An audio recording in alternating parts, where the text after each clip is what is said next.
കഴിഞ്ഞ മഴയത്തെ കണ്ടത് ആണ്ടോ ആ പില്ലന്റെ അവിടം വരെ വെള്ളം കയറിയതാ. അത് കഴിഞ്ഞ പ്രാവശ്യം ഞാൻ ഇവിടെ ഇല്ലോടെ. ചേട്ടാ ചേട്ടാ നീ എവിടെ പിന്നെ? ചേട്ടാ 2018 വെള്ളപ്പൊക്കം വന്നു, കൊറോണ വന്നു. നമുക്ക് വേറെ എന്തെങ്കിലും കാര്യങ്ങൾ പറയാണ്ട് പറയടേ. എന്നാ ചൂണ്ട എടുത്തിരുന്നേലേ നമുക്ക് അവിടെ മീൻ പിടിക്കാൻ കേട്ടോ. നല്ല പോലെ നമുക്ക് പരലൊക്കെ കിട്ടിയതാ. ചൂണ്ട എടുത്തോണ്ട് വരണ്ടായിരുന്നു. ചേട്ടാ ഒരു ചായ തരാം, തണുത്തിട്ട് വയ്യ. ചേട്ടാ ഇവർ തന്നെ കാണുന്നില്ലല്ലോ, എനിക്ക് എന്നാ പറ്റി?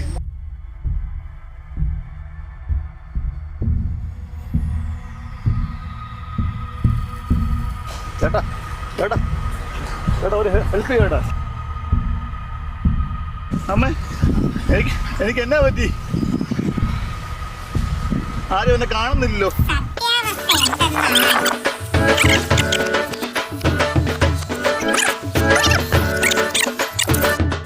മീൻ പിടിക്കാൻ കേട്ടോ.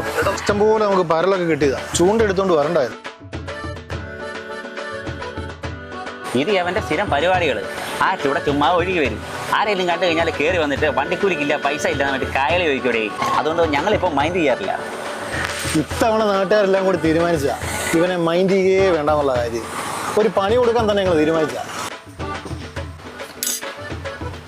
ഞാൻ വെള്ളത്തിൽ വീണു, ഭയങ്കര തണുപ്പാ, ഹോ എനിക്ക് കുടിക്കാൻ എന്തെങ്കിലും തായോ എന്ന് പറഞ്ഞു വരും. 10 പേരുടെ ചായയും കുടിക്കും, എന്നിട്ടോ പൈസയും തരത്തില്ല.